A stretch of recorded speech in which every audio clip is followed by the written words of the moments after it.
Guys, தொடர்ந்து நம்ம சேனல்ல வித்தியாசமான படங்கள்லாம் பார்த்துட்டு வரோம். அந்த வரிசையில நம்ம சேனல்ல இன்னைக்கு நம்ம பார்க்க போற படம் கொஞ்சம் இல்ல ரொம்பவே வித்தியாசமான படம். படத்துல பலான சீன்லாம் கிடையாது, ஆனா படமே பலான படம் தான். சோ 18 வயசு கீழே இருக்கிற சின்ன பசங்க தயவு செஞ்சு இந்த வீடியோ ஸ்கிப் பண்ணிட்டு போயிடுங்க. And viewers description is advice. Koreans எப்பவுமே செம்மையான படங்கள்லாம் எடுப்பாங்கன்றது நமக்கு நல்லாவே தெரியும். ஆனா அதே கொரியன்ஸ் தான் இந்த படத்தையும் எடுத்திருக்காங்க. இந்த படத்தோட ஒன்லைன் ஸ்டோரி என்னன்னு பார்த்தா, படத்தோட ஹீரோக்கு அவரோட தம்பி ரொம்ப சின்னதா இருக்கிறதுனால அவர் இருக்க கிராமத்துல இருக்கிற பொண்ணுங்களுக்கு இவரை பிடிக்கவே மாட்டேங்குது. திடீர்னு அவருக்கு ஒரு சூப்பர் பவர் கிடைச்சு அந்த கிராமத்துல இருக்கிற எல்லா பொண்ணுங்களையுமே அவர் போட்டு தள்ளுறாருங்க. படம் ரொம்ப காமெடியா இருக்கும். அதே நேரத்துல அடல்ட்ஸுக்கு தேவையான விஷயம் மட்டும் தான் இந்த படத்துல இருக்கும். சோ லாஜிக்கெல்லாம் எதிர்பார்க்காம உட்காந்து என்ஜாய் பண்ற மாதிரி ஒரு படம் இது. ஏன் கூட நீங்களும் என்ஜாய் பண்ணுங்க. படத்தோட ஓபனிங் சீன்ல ஒரு லேடி நல்லா குடிச்சிட்டு தன்னோட கிராமத்துல இருக்கிற ஒரு தெய்வ சிலையை பார்த்து அழுது புலம்பிட்டு இருக்கா. ஏன்னா அவ பிறந்ததுல இருந்து இன்ன வரைக்கும் அவளை ஒரு ஆம்பளை கூட தொடர, இப்படியே நான் கண்ணி கழியாம செத்து போயிடுவோம் போல இருக்கேன்னு சொல்லி அழுது புலம்பிக்கிட்டே அவளோட செருப்பு எடுத்து அந்த சலமலை அடிக்கும் போது அந்த சிலையோட மூக்கு உடஞ்சி கீழே விழுந்துடுது. அது கீழே விழுந்த உடனே திடீர்னு இடி மின்னல்லாம் அடிக்கும் போது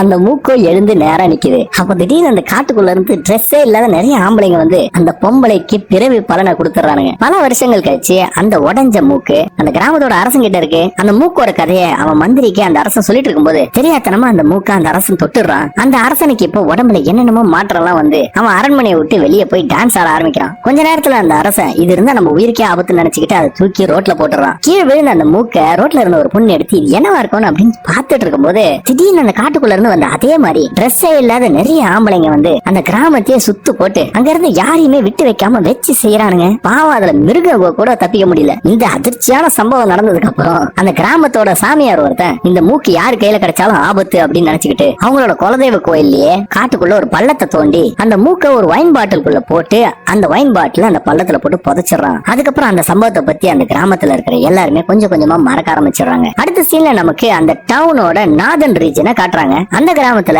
வழக்கத்துல இல்லாத மாதிரி பெண்கள் தான் எல்லா வேலையுமே செஞ்சு வீட்டுக்கு காசு சம்பாரிச்சு கொடுக்குறாங்க. குடும்பத்துல எந்த முக்கியமான முடிவையும் பெண்கள் தான் எடுக்கிறாங்க. ஆனா ஆண்களுக்கு வேலையே குழந்தைகளை பாத்துக்கிறதும் வீட்டு வேலையை செய்யறது மட்டும்தான். ஆண்களுக்கு அந்த கிராமத்துல முக்கியமான வேலையே அவங்களோட மனைவிகளை நைட்ல சந்தோஷப்படுத்துறது மட்டும்தான். இந்த காரணத்தினாலே கல்யாணம் ஆன ஆம்பளைங்க எல்லாருமே கான்ஸ்டன்டா டயர்டாவே இருக்கிறாங்க. ஒரு நாள் அந்த கிராமத்துல இருக்கிற ஒரு ரெஸ்டாரண்ட்ல பக்கத்து ஊரை சேர்ந்த சில ரவுடி பசங்க சாப்பிட்டுட்டு இருக்கும்போது பியான்ற ஒருத்தன் கூட சண்டை வளர்த்துக்கிறானுங்க. பியான் தான் இந்த படத்தோட ஹீரோ. அதோட இவனோட வேலை என்னன்னா அந்த கிராமத்துல ரைஸ் கேக் வித்து சம்பாதிக்கிறது தான். சண்டையோட ஆரம்பத்துல பியானும் அமைதியா அவனோட கோவத்தை கண்ட்ரோல் பண்ணிட்டு இருக்கான். ஆனா அந்த ரவுடி பசங்க அவனை அடிக்க ஆரம்பிக்கும் போது கோவத்தை கண்ட்ரோல் பண்ண முடியாம பியானும் அவனுங்களை போட்டு பயங்கரமா அடிச்சிடறான். அதே நேரத்துல தூரத்துல இருந்து சில பொண்ணுங்க பியானோட ஆண்மையை பார்த்துட்டு ஆம்பளைங்களே போட்டு இப்படி அடிக்கிறானே அப்ப நம்மள என்ன செய்வான் பெட்ல அப்படின்னு பேசிட்டு இருக்கும்போது அங்க இருந்த ஒரு வயசான லேடி கிழிப்பா எனக்கு தெரியும் அவனை பத்தி அப்படின்னு சொல்றாங்க. ஏன்னா அவங்களுக்கு பியானை பத்தி ஏதோ ஒரு விஷயம் தெரிஞ்சிருக்கு. அதை பத்தி அந்த பொம்பளைங்க கிட்ட எல்லாம் சொல்றதுக்கு ஒரு பிளாஷ்பேக் இப்ப போறாங்க. ஒரு நாள் ராத்திரி பியான் வழக்கம் போலவே ரைஸ் கேக் வித்துட்டு இருக்கும் போது எதிர்பாராத விதமா ஒரு பொம்பளை ஒரு வீட்டுக்குள்ள குளிச்சிட்டு இருக்கதை இவன் பாத்துறான். அவளும் பியான உள்ள கூப்பிட்டு அவன் கையை பிடிச்சி டப்புக்குள்ள இழுத்து போட்டு அவன் பேண்டையும் கழட்டும் போது அந்த சைஸ் பார்த்து அந்த பொம்பளை அதிர்ச்சி ஆடுறா. ஏன்னா பிறந்த குழந்தைக்கு இருக்கிற மாதிரி அவனுக்கு இருக்கு போல. அந்த கதையை கேட்ட அந்த பொம்பளைங்க எல்லாருமே இப்ப பியான ரொம்ப கேவலமா பார்க்க ஆரம்பிச்சிடறாங்க. நம்ம ஆளு எல்லா விஷயத்திலும் தரமானவனா இருந்தாலும் இந்த விஷயத்துல அவனால எதுவும் பேச முடியல. அதனால அமைதியா இருக்கான். ஆனா இனிமே வரப்போற சீன்கள்ல தானே ட்விஸ்டே இருக்கு. அடுத்த சீன்ல நமக்கு பியானோட அண்ணன் கேங் மாக் அப்படின்றவரை காட்டுறாங்க. ஆனா அவரு பியான் மாதிரி இல்லாம எந்த ஒரு பெண்ணையும் சாட்டிஸ்ஃபை பண்ற அளவுக்கு ஒரு மேன்லியான ஆளா தான் காட்டுறாங்க. அவர் அந்த ஆத்துக்குள்ள குளிச்சிட்டு இருக்கும் போது தூரத்துல இருந்து ஒரு லேடிஸ் குரூப் அந்த ஆளை குறுகுறுன்னு ஒளிஞ்சிருந்து பாத்துட்டு இருக்காங்க. அவளுங்க கல்யாணம் பண்ண இப்படி ஒரு ஆம்பளை தான் கல்யாணம் பண்ணணும், இவனை எப்படியாவது மடக்கி போடணும்னு சொல்லிட்டு அந்த ஆளை இம்ப்ரெஸ் பண்ண ட்ரை பண்றாங்க. ஆனா அவரை வசியம் பண்றது அவ்வளவு ஈஸியான விஷயம்ன்ற மாதிரி நமக்கு தெரியல. அன்னைக்கு ராத்திரி சோகத்துல பியான் ஒரு ரெஸ்டாரண்ட்ல நல்லா கள்ளு குடிச்சிட்டு இருக்கும் போது ஊர்ல எல்லாரும் பேசிக்கிற விஷயம் உண்மையா அப்படின்றத தெரிஞ்சுக்கிறதுக்காக அந்த ரெஸ்டாரண்ட்ல இருக்கிற ஒரு ஆளு பியான ஒரு மாதிரி தப்பா தொடுறான். அப்ப பியானுக்கு கோவம் வந்து அங்க ஒரு தகராறு நடக்குது. ஆனா அந்த நேரத்துல அதிர்ஷ்டவசமா பியானோட அண்ணன் வந்து பியான காப்பாத்திட்டு போயிடுறாரு. அவர் பியான உப்பு மூட்டை தூக்கிட்டு போயிட்டு இருக்கும் போது போற வழியில டால் கேங் அப்படின்ற ஒரு அழகான பொண்ணு அவங்க பாக்குறாங்க. அவன் அந்த பிரிட்ஜ் மேல ஆடுற டான்ஸ பார்த்து அப்படியே மயங்கி போனவனுங்க அப்படியே தண்ணிக்குள்ள விழுந்துடுறானுங்க. இப்ப அந்த பொண்ணோட ஞாபகம் இவனுங்களோட மனசை விட்டு போகவே மாட்டேங்குது. அப்ப அண்ணன் தம்பி ரெண்டு பேரும் பேசிட்டு இருக்கும் போது கேங் மாக் பியானோட கிளி செத்ததுக்கான ஒரு பிளாஷ்பேக்க சொல்லிட்டு இருக்காரு. அந்த கிராமத்துல நடந்த ஒரு சண்டையில எதிர்பாராத விதமா பியானோட பேண்ட்ல அந்த இடத்துல தீ பிடிச்சிருது. இதனால சட்டி வரைக்குமே எரிய ஆரம்பிச்சிருது. இந்த நெருப்பை எப்படியாவது அடைக்கணும்ன்றதுக்காக அவங்க அண்ணனும் பியானோட உயிரை காப்பாத்துறதுக்கு பியான படுக்க போட்டு மிதி அதே இடத்துல மிதிக்கிறாரு. இந்த சம்பவத்தால பியானுக்கு கிளி செத்து போயிடுது. அந்த சம்பவத்துல இருந்து அண்ணன் தம்பிக்குள்ள இருக்கிற ரிலேஷன்ஷிப் சரியா போகாம இருக்குது. இருந்தாலும் அவங்க ரெண்டு பேருக்குள்ள இருக்கிற பாசம் மட்டும் விட்டு போகல. ஏன்டா எனக்கு புத்திர பாகம் இல்லாம பண்ணிட்டு இப்ப பிளாஷ்பேக் வர சொல்றியான்னு சொல்லிட்டு பியான் மைண்ட் வாய்ஸ் ஓடிட்டு இருக்கு. அடுத்த நாள் பியான் அந்த கிராமத்துல சில ஆம்பளைங்க அந்த பொண்ணு டால் கேங்க பத்தி பேசுறத கேக்குறான். அந்த கிராமத்திலேயே அழகான பொண்ணு அவதான், அவளை எப்படியாவது வளைச்சு போடணும் அப்படின்னு சொல்லிட்டு அவனுங்க பேசிட்டு இருக்கானுங்க. டால் கேங் எப்பவுமே அந்த ஊரோட ஆத்துல சரியா ராத்திரி 8 மணிக்கு குளிப்பான்னு தெரிஞ்சுக்கிட்டு இவனுங்க எல்லாருமே அவளை பாக்குறதுக்காக அன்னைக்கு ராத்திரி ஆத்துல இவனுங்களும் குளிக்கிறானுங்க. இவனுக்கு தெரியாமலே பியானா அந்த இடத்துக்கு வந்துடுறான். அவனை பார்த்த இவனுங்க சரி விடு மச்சி, அவன் பார்த்துட்டு போட்டோம், அவனால பார்க்க மட்டும் தான் முடியும், வேற எதுவும் செய்ய முடியாதுன்னு சொல்லி பியானை கிண்டல் பண்ணிட்டு இருக்கானுங்க. அவனுங்க பேசிக்கிட்டே இருக்கும்போது டால் கேங் அந்த ஆத்துக்குள்ள இருந்து ஒரு தேவதை மாதிரி வெளியே வரான். அவளை பார்த்த உடனே இவனுங்க அவளோட அழகுல அப்படியே மயங்கி போயிடுறானுங்க. அவ குளிச்சிட்டு இருக்கும்போது அவளோட ஸ்லிப்பர் அந்த ஆத்துல மிஸ் ஆயிடுது. ஸ்லிப்பர் போட்டுட்டு யாராவது குளிப்பானுங்களா? உடனே இவனுக்கு எல்லாருமே நான் அந்த ஸ்லிப்பரை போய் எடுக்கிறேன் அப்படின்னு சொல்லிட்டு அந்த ஆத்துக்குள்ள நீந்தி போய் அந்த ஸ்லிப்பர் எடுக்கலாம் ட்ரை பண்றானுங்க. கடைசியில அந்த ஸ்லிப்பரை டால் கேங்க கண்டுபிடிச்சு எடுத்துறா. அடுத்த நாள் காலையில டால் கேங் அவளோட வீட்டுக்கு வெளியே ஒரு டிஃபன் பாக்ஸ்ல சாப்பாடு எல்லாம் வச்சிருக்கிறத பார்த்துட்டு யார் வச்சிருப்பாங்கன்னு தெரியாம அதையும் எடுத்து அவ ரொம்ப சந்தோஷமா சாப்பிடுறா. அன்னைக்கு மதியமே அந்த சாப்பாடை யார் வச்சான்றத அவ கண்டுபிடிச்சிடறா. பியான் தான் அந்த சாப்பாடு வச்சுட்டு கூடவே கொஞ்சம் பிளவர்ஸையும் வச்சிடறான். அன்னைக்கு டால் கேங் சீக்கிரமாவே குளிக்கலாம்னு சொல்லிட்டு அந்த ஆத்துல குளிச்சிட்டு இருக்கும் போது கரையில இருந்த சில ஆம்பளைங்க டால் கேங்க பார்த்து அவளோட அழக ரசிச்சிட்டு இருக்கானுங்க. அவனுங்க அவ மேல வெச்சக்கனை எடுக்காம பாத்துட்டு இருக்கும் போது அந்த ஆளுங்களோட பொண்டாட்டிக்கு அங்க வந்துடுறாங்க.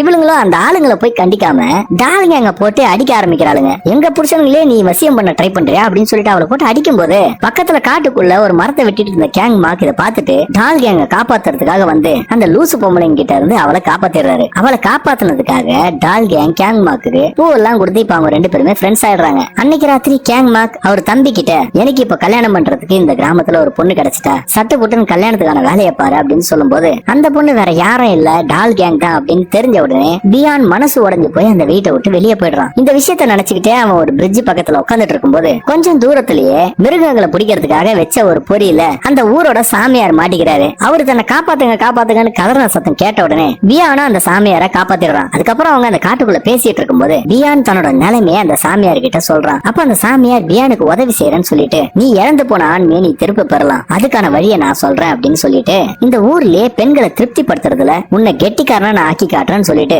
அந்த குலதெய்வ கோயிலை பத்தி சொல்லிட்டு அவர் அங்க புதைச்ச அந்த வைன் பாட்டில பியானை எடுத்து ஒரே ஒரு சிப்பு மட்டும் குடி, அதுக்கப்புறம் உன்னோட உடம்புல நடக்கப்புற மாற்றத்தை நீ பாரு அப்படின்னு சொல்லிட்டு இருக்காரு. அது மட்டும் இல்லாம நீ ஒரு சிப்புக்கு மேல குடிச்சினா அதுக்கான சைடு எஃபெக்ட்ஸ் ரொம்ப மோசமா இருக்கும்னு சொல்றாரு. அவன் அந்த கோயிலுக்கு போய் அந்த புதைச்சு வச்ச வைன் பாட்டில் எடுத்து அதுல இருந்த மொத்த வைனையுமே குடிச்சு முடிச்சிடறான். அதுக்கப்புறம் அவன் போத தலைக்கேறி அங்கேயே மட்டையாயிட உடனே அவன் பக்கத்துல முளைச்சிருந்த அந்த காளான் அவனை சுத்தி இருந்த அந்த பூச்சிங்க எல்லாமே அவனுக்கு இப்ப அட்ராக்ட் ஆகி போகுதுங்க. போதை தெளிஞ்சு அவன் மறுபடியும் கிராமத்துக்கு போகும்போது அந்த கிராமத்துல இருந்த எல்லா ஆம்பளைங்களுமே நடந்துட்டு இருக்கிற ஒரு போருக்காக தயார் பண்ணி அனுப்பிட்டு இருக்காங்க. ஆனா இவனை மிஸ் பண்ணிடுறாங்க. ஏன்னா இவன் தான் போதையில மட்டையாயிட்டானே. இதனால இந்த கிராமத்துல இப்ப இருக்கிற ஒரே ஒரு ஆம்பளை இவன் தான். அவனோட அண்ணன் கேங் மாக்கும் இப்ப இல்லாதனால அவரோட பிசினஸ், அவரோட வீடு, ஏன் அவரோட மனைவிய கூட பியான் தான் பாத்துக்கிற மாதிரி ஆயிடுது. அன்னைக்கு ராத்திரி பியான் சமையல் செஞ்சுட்டு இருக்கும் போது டால் கேங் ஒரு மாதிரி அரகுற ட்ரெஸ் போட்டுட்டு தூங்கிட்டு இருக்கத பார்த்த பியானுக்கு அவனோட உணர்ச்சியை கண்ட்ரோல் பண்ண முடியல. இப்பதான் அவனுக்கு புது சக்தி கிடைச்சிருக்குல்ல, அதனால அவனோட தம்பி அன்கண்ட்ரோலபிளா எழுதுகிறான். இந்த உணர்ச்சியை கட்டுப்படுத்தணும்ன்றதுக்காக பியானோ மரம் வெட்டுற வேலையில இறங்கிடுறான். அது மட்டும் இல்லாம அவனோட சூடு தணியறதுக்கு ஒரு குளத்தையே குடிச்சு காலி பண்ணிடுறான். நிறைய தண்ணி குடிச்சாலே ஒண்ணுக்கு போய் தானே ஆகணும். அதனால அவனும் ஒண்ணுக்கு போகலான்னு சொல்லி போகும்போது அப்பதான் அவனுக்கே தெரியுது அவனோட தம்பி ஒரு ஃபயர் இன்ஜின் ஹோஸ் மாதிரி இருக்கிறது. அதே நேரத்துல அங்க இருந்த காட்டுக்குள்ள அந்த நாட்டோட இளவரசி போயிட்டு இருக்கும் போது எதிர்பாராத விதமா தீ பிடிச்சிருது. இதனால அந்த இடமே தீ பத்தி எரிஞ்சிட்டு இருக்கும் போது ஆனா அவங்க எல்லாருமே காப்பாற்றப்படுறாங்க. எப்படின்னா பியான் மலை மேல இருந்து அடிக்கிற அந்த உச்சால அங்க இருந்த தீ எல்லாமே அணைஞ்சிடுது. அது மட்டும் இல்லாம அது சூரியன் வரையும் போய் சூரியனே கொஞ்சமா அணைச்சு வெளிச்சத்தையே ஒரு நிமிஷம் பிளாக் பண்ணிடுது. டேய் விடலாண்டா, அதுக்கு இப்படியாடா ரீல் விடுறது. அந்த கிராமத்துல இருக்கிற லேடிஸ் எல்லாருமே புருஷனுங்க எல்லாம ரொம்ப வாடிட்டு இருக்கும் போது பியானை பத்தியும் அவனுக்கு கிடைச்ச ஒரு புதிய சக்தியை பத்தியும் தெரிஞ்சுக்கிட்டு அவனோட தம்பியை பத்தி எல்லாருமே ரொம்ப ஆர்வமா பேசிட்டு இருக்காங்க. சரி அப்படி என்னதான் இருக்கும்னு சொல்லிட்டு அந்த பொம்பளைங்களும் பியானோட வீட்டுக்கு வெளியே ஒளிஞ்சிருந்து பியானை பார்க்கும்போது பியான் ஒரு துணியை பந்து மாதிரி கட்டிட்டு அதை தட்டி தட்டி விளையாடிட்டு இருக்கான். ஆனா அவனோட 2 கையுமே பாக்கெட்ல தான் இருக்கு.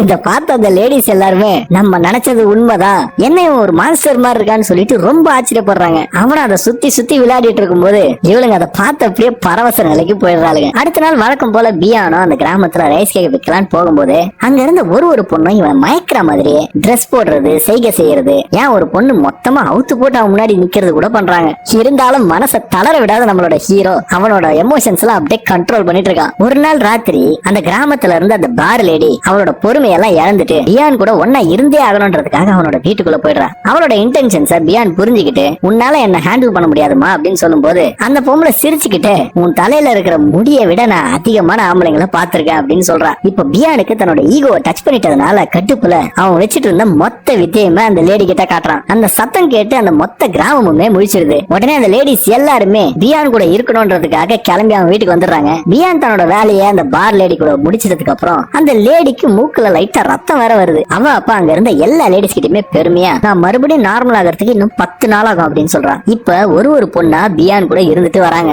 ஆனா நம்மளோட ஸ்டாமினா இன்னும் குறைஞ்ச மாதிரியே தெரியல. அவங்க எல்லாருமே வச்சு செஞ்சுக்கிட்டே இருக்கான். அவன வயசு வித்தியாசம் பார்க்காம எல்லா லேடிஸ் கிட்டயுமே ஒரே மாதிரிதான் நடந்துக்கிறான். அடுத்த நாள் காலையிலக்குள்ள அந்த கிராமத்துல இருந்து எல்லா லேடிஸ் கூடமே ஒன்னா இருந்துறான். ஆனா டால் கேங் மட்டும் அவன் இன்னும் தொடல. அடுத்த சீன் அந்த கிராமத்தோட ராஜகுமாரி பியானை பத்தின விஷயத்த தன்னோட அப்பா கிட்ட சொல்லும் போது, அப்படியா என்னால நம்பவே முடியலையே, நான் அவனை பார்த்தே ஆகணும் அப்படின்னு சொல்லிட்டு அவங்க படையாளங்க கிட்ட சொல்லி பியானை கட்டி போட்டு கூட்டிட்டு வராங்க. அப்ப அந்த அரசன் பியான் கிட்ட, உன் அண்ணனை போர்ல இருந்து கூட்டிட்டு வரணும்னா உனக்கு ஒரு வாய்ப்பு தரேன். நீ ஒரு வெயிட் லிப்டிங் காம்படிஷன்ல போட்டி போடணும். அதுல ஜெயிச்சினா நீ கேக்குற மாதிரி உன்னோட அண்ணனை நான் கூட்டிட்டு வரேன் அப்படின்னு சொல்றாரு. ஆனா அதுல ஒரு ட்விஸ்ட் என்னன்னா, அந்த வெயிட்ட தூக்குறதுக்கு அவன் கையெல்லாம் பயன்படுத்த கூடாது. எதை பயன்படுத்தணும்னு உங்களுக்கே தெரிஞ்சிருக்கும். பியானோ அந்த சேலஞ்சுக்கு ஒத்துக்கிட்டு அந்த போட்டியில ஏற்கனவே இருக்கிற ஒரு சாம்பியன் கூட போட்டி போடுறான். ஆரம்பத்துல பியானால அந்த வெயிட்ட தூக்க முடியல. ஏன்னா அவனுக்கு இப்போதைக்கு எந்த உணர்ச்சியும் இல்ல. இதை பார்த்த அந்த ராஜகுமாரியும் பியானோட நிலைமையை புரிஞ்சுக்கிட்டு ஒரு வாழைப்பழத்தை வச்சு செக்ஸியா பண்ணி பியானோட உடம்புக்குள்ள தூங்கிட்டு இருந்த மிருகத்தை தட்டி எழுப்பிடுறான். இதை பார்த்த பியான் உடனே எல்லா வெயிட்டையுமே வானத்தை நோக்கி வீசி அடிக்கிறான். அங்க இருந்த எல்லாருமே இதை பார்த்து அப்படியே அரண்டு போயிடுறாங்க. இப்ப அந்த அரசன் வாக்கு கொடுத்த மாதிரி அவரோட சிப்பாய்ங்க எல்லாம் போய் அந்த போர்க்காலத்துல பியானோட அண்ணனை தேடி பார்க்கும்போது அவர் எங்கேயுமே கிடைக்கல. இதனால அவங்க எல்லாருமே அவங்க அண்ணன் இறந்து போயிடுறாருன்னு நினைச்சுக்கிறாங்க. தான் அண்ணனோட மரணத்தை நினைச்சு ரொம்பவே டிப்ரெஸ் ஆன பியானோ யாரு கூடமே பேசுறதுக்கு மறுத்துட்டு தனியா இருக்கான். அந்த பொம்பளைங்களும் விடாம பியானோட கவனத்தை திருப்பத்துக்காக என்னென்னமோ பண்ணி பாக்குறாங்க. ஆனா எல்லாமே தோல்வியில தான் போய் முடியுது. கொஞ்ச நாள்ல அந்த கிராமமே கண்டிடாத ஒரு வறட்சி வந்துடுது. இப்ப சாப்பாடும் தண்ணியும் ரொம்ப குறைஞ்சு போயிட்டதுனால டால் கேங்க உடம்பு சரியில்லாம போயிடுறான். அவங்களும் என்னென்னமோ ட்ரீட்மெண்ட் எல்லாம் பண்ணி பாக்குறாங்க. ஆனா டால் கேங்கோட உடம்பு சரியாகிற மாதிரியே தெரியல. இதனால பியானோ ஒரு சாமியாரை கூட்டிட்டு வந்து அவளை பார்க்க சொல்லும் போது அந்த ஆளும் அவளோட நிலைமையை பார்த்துட்டு, இந்த பொண்ணை காப்பாத்துறதுக்கு ஒரே வழிதான் இருக்கு, யாராவது ஒரு ஆம்பளை அவளுக்கு சந்தோஷம் கொடுக்கணும், இல்லனா அவளோட உயிரை காப்பாற்ற முடியாதுன்னு ஒரு பைத்தியகாரத்தனமான ஐடியாவா இருந்தாலும் கொடுக்கலாம். இப்ப தான் அண்ணன் இறந்துட்டான்றதுனால டால் கேங் கூட ஒன்னா இருக்கிறது ஒரு பிரச்சனையா இருக்காதுன்னு சொல்லிட்டு ரொம்ப நேரம் யோசனைக்கு அப்புறம் பியானோ டால் கேங்க்கு சந்தோஷத்தை கொடுக்குறான். அந்த சாமியார் சொன்ன மாதிரி அடுத்த நாள் காலையில டால் கேங் பாக்குறதுக்கு ரொம்ப நார்மலாயிடுறா. இப்ப அந்த நாட்டோட அரசனுக்கு தான் நாட்டுல இருக்கிற எல்லாருமே பஞ்சத்துல சாகிறத பார்த்து ரொம்பவே கஷ்டமாயிடுது. அப்ப அந்த சாமியார் அந்த அரசன் கிட்ட, இதுக்கெல்லாம் காரணம் காட்டுக்குள்ள இருக்கிற நம்ம குலத்தோட தாய் கரடி ரொம்பவே கோவத்துல இருக்கு, அதனாலதான் நம்ம நாட்டுல மழையே பெய்யல அப்படின்னு சொல்றாரு. இது எல்லாம் மாறணும்னா நம்ம கிராமத்துல இருந்து யாராவது ஒருத்தனை அந்த கரடிக்கு பலி கொடுத்தாகணும் அப்படின்னு சொல்றாரு. அதே நேரத்துல அந்த கிராமத்துல இருக்கிற எல்லா லேடிஸுமே ஒரே நேரத்துல வாந்தி எடுக்கிறாங்க, டால் கேங் உட்பட. அப்புறம் தான் தெரியுது எல்லாருமே பியானால முழுகாம இருக்காங்கன்னு. இந்த குடும்பம் பத்தாதுன்னு சொல்லிட்டு போர் முடிஞ்சு அந்த பொம்பளைங்களோட ஹஸ்பண்ட் எல்லாம் திருப்பி வராங்க. ஆனா இப்போதைக்கு அவனுக்கு யாருக்குமே என்ன நடந்ததுன்ற விஷயம் எதுவுமே தெரியாது. அதிர்ச்சி தர மாதிரி திடீர்னு கேங் மார்க் அந்த போர்ல இருந்து திரும்பி வராரு. ஆனா அவருக்கு சண்டையில ஒரு கால் போயிடுது. அது மட்டும் இல்லாம இப்ப அவருக்கு ஊர்ல இருக்கிற எல்லா பொம்பளையுமே பியானோட குழந்தைய வயிற்றுல சுமந்துட்டு இருக்காங்கன்றது தெரியுது. இதனால அந்த கிராமத்துல இருந்த எல்லாருமே பியானை கொல்லறதுக்கு முடிவு பண்றாங்க. இப்ப அவன் அண்ணன் திரும்ப வந்ததுனால தான் செஞ்ச காரியத்துக்கு குற்ற உணர்ச்சியில தானே அந்த கரடிக்கு பலியாகிறதா சொல்லி அந்த கூண்டுக்குள்ள போய் உட்காந்துறான். அந்த கிராமத்துல இருக்கிற எல்லா பொம்பளைங்களுமே இப்படி ஒரு ஆளு நம்மளை விட்டு போறாருன்னு சொல்லி கதறி அழறாளுங்க. ஆனா ஏற்கனவே அரசர் முடிவு பண்ணிட்டதுனால பியானையும் அந்த குகைக்குள்ள அந்த கரடி கிட்ட விட்டுறாங்க. சில நாட்கள் கடந்து போகுது. ஆனா அந்த கிராமத்துல மழை துளி ஒண்ணு கூட விழுந்த மாதிரி தெரியல. எல்லாருக்குமே இப்ப பியான் பண்ண தியாகம் வீணா போயிடுச்சு அப்படின்னு நினைச்சு ரொம்ப வருத்தப்பட்டு இருக்காங்க. ஆனா மறுபடியும் பியானை காட்டும் போதுதான் தெரியுது பியான் அந்த கரடிக்கு பலியாகிறதுக்கு பதிலா அந்த கரடியை இவனை போட்டு வச்சு செஞ்சிட்டு இருக்குன்னு.